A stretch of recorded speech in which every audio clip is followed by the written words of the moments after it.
We do have to be prepared, and we do have to know or make sure that Putin knows that we are prepared as well to reduce the risks of a conflict. Are you reassured by that commitment of 20,000 personnel?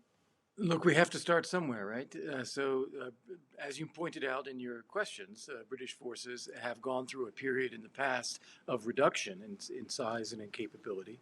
And we recognize that threats are growing around the world, and the risk that we might actually have a NATO engagement at some point is higher than it has been for a long time.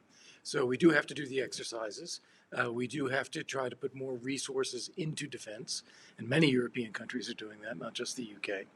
And we do have to be prepared, and we do have to know or make sure that Putin knows that we are prepared as well to reduce the risks of a conflict. And do you think 20,000 is the right number? It's enough?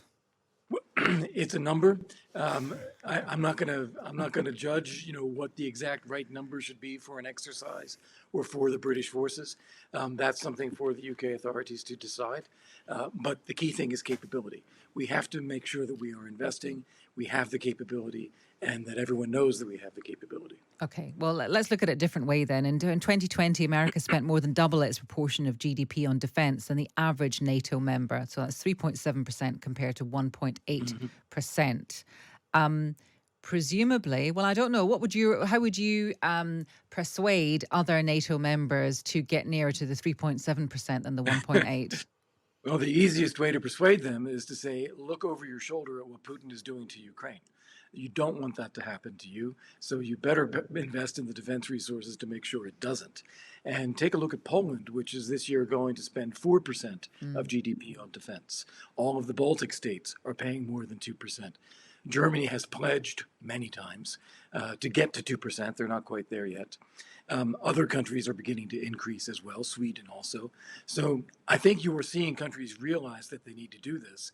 It is an adjustment period, but we all have to move in the same direction to provide more resources. Right. I was talking about the US and their figure of 3.7% of GDP. But John Bolton told us last week, Times Radio last week, that he had no doubt that Donald Trump would actually pull out of NATO if he won a second term. You spent 2.5 years, I think I'm right in saying, as his special representative for Ukraine. That would be a disaster, wouldn't it? Well, it would be a disaster if the U.S. pulled out of NATO, but I think the chances of that are very, very low. First off, I don't think any of us, even John Bolton, who was his national security advisor and did quite a good job, I don't think any of us know what Trump would actually do.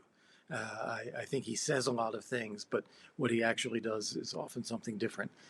Second, there would be a lot of resistance in the Senate to any even effort to withdraw the U.S. from NATO. And indeed, legislation has been passed that would require Senate approval, which would guarantee that the issue goes to the Supreme Court. So this is not an easy path if anyone wants to do it. Okay. In the meantime, there is a continuing logjam in Congress over funding for Ukraine. Do you think that can change, or do you think that it's going to be stuck in neutral for some time?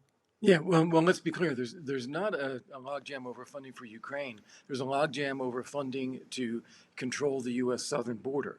And because of that, the funding for Ukraine is held up.